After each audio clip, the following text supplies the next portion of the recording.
ವಿಶೇಷವಾಗಿ ಕೈಗಾರಿಕೆಗೆ ಹೆಚ್ಚು ಒತ್ತನ್ನು ಕೊಟ್ಟಿದ್ದಾರೆ,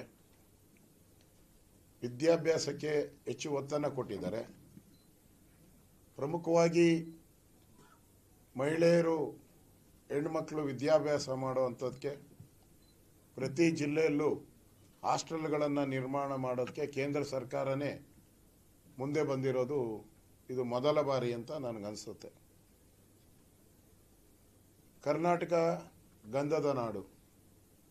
ಯಾವುದೇ ಬಡ್ಜೆಟಲ್ಲೂ ಕೂಡ ಇದುವರೆಗೂ ಸ್ಪೆಸಿಫಿಕ್ ಆಗಿ ನಮ್ಮ ಗಂಧದ ನಾಡಿನ ಬಗ್ಗೆ ಯಾರೂ ಪ್ರಸ್ತಾವ ಬಂದಿಲ್ಲ.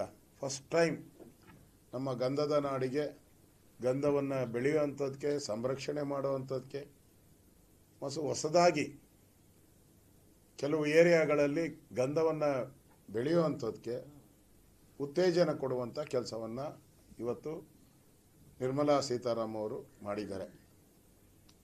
ಗಂಧ ಬಿಟ್ಟರೆ ಅತಿ ಹೆಚ್ಚು ತೆಂಗು ನಮ್ಮ ತುಮಕೂರಿಂದ, ಬೆಂಗಳೂರಿಂದ ಹಿಡಿದು ಕೋಲಾರ, ತುಮಕೂರು, ಮೈಸೂರು, ಮಲೆನಾಡು ಭಾಗ, ಕೋಸ್ಟಲ್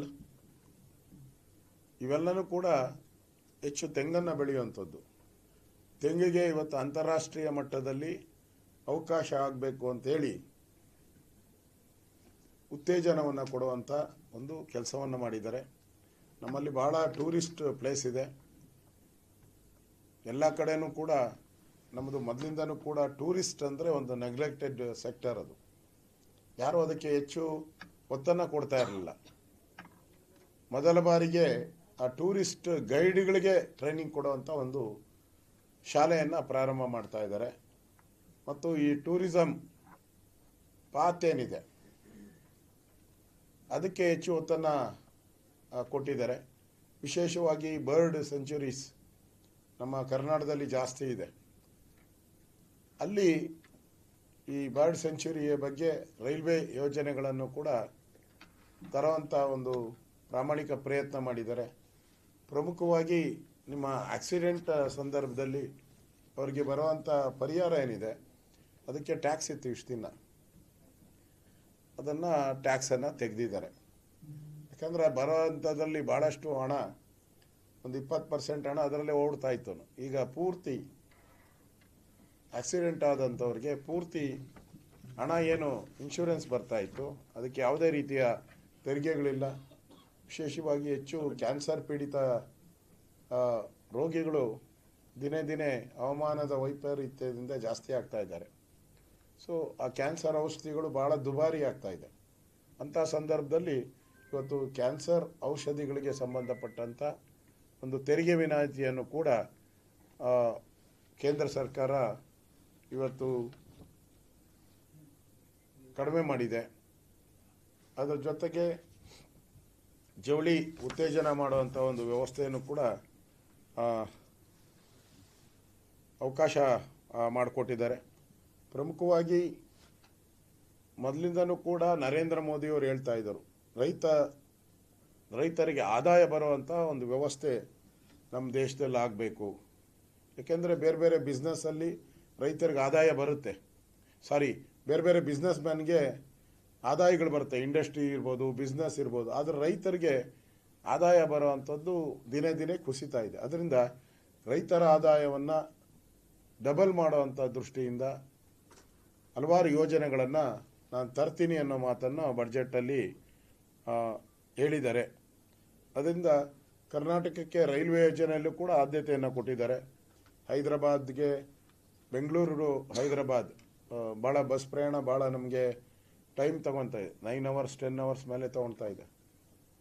ಅದು ಟ್ರೈನ್ ಮುಖಾಂತರ ಇನ್ನೂ ಅವಧಿ ಕಡಿಮೆ ಆಗ್ತೈತೆ ಮತ್ತು ಬೆಲೆನೂ ಕೂಡ ಕಡಿಮೆ ಆಗ್ತೈತೆ. ಅದರಿಂದ ಬೆಂಗಳೂರು ಟು ಹೈದರಾಬಾದ್ ಟ್ರೈನ್ ಕೊಟ್ಟಿರೋದನ್ನು ನಾನು ಸ್ವಾಗತ ಮಾಡ್ತೀನಿ. ಒಟ್ಟಾರೆ ಈ ಬಡ್ಜೆಟ್ ಜನಹಿತವಾದಂಥ ಬಡ್ಜೆಟ್. ಯಾವುದೇ ತೆರಿಗೆಯನ್ನು ಹೊರೆಯನ್ನು ಹಾಕಿಲ್ಲ. ಮೊನ್ನೆ ತಾನೇ ನಾವು ಹಿಂದೆ ಕಳೆದ ವರ್ಷ ಸಿದ್ದರಾಮಯ್ಯನವರ ಬಡ್ಜೆಟನ್ನು ನೋಡಿದ್ರಿ. ಸಿದ್ದರಾಮಯ್ಯನವರು ಕರ್ನಾಟಕದ ಯಾವುದೇ ವಸ್ತುಗಳನ್ನು ಮೇಲೆ ಬಿಟ್ಟಿರಲಿಲ್ಲ, ಎಲ್ಲ ತೆರಿಗೆಗಳನ್ನು ಹಾಕಿದ್ರು. ಕೇಂದ್ರ ಸರ್ಕಾರ ಕೆಲವು ತೆರಿಗೆಗಳನ್ನು ಮನ್ನಾ ಮಾಡ್ತು, ಕಡಿಮೆ ಮಾಡ್ತು. ವಿಶೇಷವಾಗಿ ತುಪ್ಪ ಇರ್ಬೋದು, ಬೇರೆ ಬೇರೆ ಪೆಟ್ರೋಲ್ ಇದರೆಲ್ಲ ಕಡಿಮೆ ಮಾಡಿತ್ತು. ಆದರೆ ಕರ್ನಾಟಕ ಸರ್ಕಾರ, ಕೇಂದ್ರ ಸರ್ಕಾರ ಯಾವ್ಯಾವುದು ಕಡಿಮೆ ಮಾಡಿತ್ತೋ ಅದಕ್ಕೆಲ್ಲ ತೆರಿಗೆಗಳನ್ನು ಮತ್ತೆ ತೆರಿಗೆಗಳನ್ನು ಹಾಕೋ ಮುಖಾಂತರ ಜನದ್ರೋಹದ ಕೆಲಸವನ್ನು ಮಾಡಿದ್ರು. ಅಂದರೆ ನನ್ನ ಪ್ರಕಾರ ಕರ್ನಾಟಕದ ಕಾಂಗ್ರೆಸ್ ಸರ್ಕಾರ 56,000 ಕೋಟಿ ಹೊಸ ತೆರಿಗೆಗಳನ್ನು ಹಾಕಿದ್ದಾರೆ.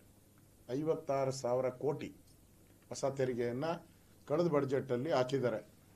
ಈ ವರ್ಷವೂ ಕೂಡ ನನಗನ್ನಿಸ್ತತೆ ಮುಂದೆ ಬರುವಂಥ ಬಡ್ಜೆಟಲ್ಲಿ ಮಾರಿ ಹಬ್ಬ ಇದೆ ಅಂತ, ಗ್ಯಾರಂಟಿ ಮಾರಿ ಹಬ್ಬ ಇದೆ.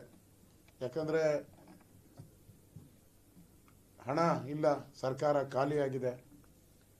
ಆ ಗೃಹಲಕ್ಷ್ಮಿಗೆ 5,000 ಕೋಟಿ ಕೊಡಬೇಕು, ಇನ್ನೂ ಕೊಡೋಕ್ಕಾಗಿಲ್ಲ. ಅಂಗನವಾಡಿ ಫುಡ್ಡು 954 ಕೋಟಿ ಕೊಡಬೇಕು, ಇನ್ನೂ ಕೊಡೋಕ್ಕಾಗಿಲ್ಲ. ಟ್ರಾನ್ಸ್ಪೋರ್ಟ್ ಡಿಪಾರ್ಟ್ಮೆಂಟಲ್ಲಿ 900 ಕೋಟಿಗೂ ಹೆಚ್ಚು ಹಣ ಪೆಂಡಿಂಗ್ ಇದೆ, ನೌಕರರಿಗೆ ಕೊಡಬೇಕಾಗಿರೋದು. ಅದು ಇಲ್ಲ, ಅವರು ಸ್ಟ್ರೈಕ್ಗೆ ಇಳಿದಿದ್ದಾರೆ. ಕಾಂಟ್ರಾಕ್ಟರ್ಗಳಿಗೆ 36,000 ಕೋಟಿ ಕೊಡಬೇಕಾಗಿದೆ, ಅವರು ಕಾದ್ಕೊಂಡು ಕೂತಿದ್ದಾರೆ. ಅವರು ಆಗ ಸ್ಟ್ರೈಕ್ ಶುರು ಮಾಡಿದ್ದಾರೆ. ನನಗನ್ಸುತ್ತೆ ಮುಂದಿನ ಕರ್ನಾಟಕದ ಬಡ್ಜೆಟ್ ಈಗಾಗಲೇ ನಾವು ಬಾರ್ಡರ್ಗೆ ಬಂದ್ಬಿಟ್ಟಿದ್ರಿ. ನಮ್ಮ ಲಿಮಿಟ್ ಏನಿತ್ತು 3% ಅಲ್ವಾ? ಹಾಂ, ಆ ಲಿಮಿಟ್ ಹತ್ತತ್ರ ಬಂದ್ಬಿಟ್ಟಿದ್ದೀರಿ ನಾವು. ಇಲ್ಲ 25, ಹಾಂ 25, ಹಾಂ ಎರಡೂ ಇದೆ, ಹಾಂ 25ನೂ ಇದೆ. ಹಾಂ, ಬಾರ್ಡರ್ಗೆ ಬಂದಿದ್ದೀರಿ ನಾವು. ಇನ್ನೇನು ಒಂದು .25 ಅಂತ ಹೇಳಿದ್ರೆ ಇನ್ನೊಂದು 4-5 ನಂಬರ್ ಮುಂದೆ ಹೋದರೆ ನಾವು ಅದನ್ನು ದಾಟ್ಬಿಡ್ತೀರಿ. ಆ ಪರಿಸ್ಥಿತಿ. ಯಾಕಂದರೆ ಆರ್ಥಿಕ ಶಿಸ್ತನ್ನು ಇದುವರೆಗೂ ಕೋವಿಡ್ ಒಂದು ಬಿಟ್ಟಾಗ ಇಡೀ ದೇಶದಲ್ಲಿ ಆಗಿತ್ತು, ಇಡೀ ಪ್ರಪಂಚದಲ್ಲಿ ಆಯಿತು. ಆದರೆ ಆರ್ಥಿಕ ಶಿಸ್ತನ್ನು ಕರ್ನಾಟಕ ಪಾಲನೆ ಮಾಡ್ಕೊಂಡು ಬಂದಿದೆ. ಸಿದ್ದರಾಮಯ್ಯನವರು ಬಂದ ಮೇಲೆ ಅದು ಬಾರ್ಡರ್ಗೆ ಬಂದ್ಬಿಟ್ಟಿದೆ.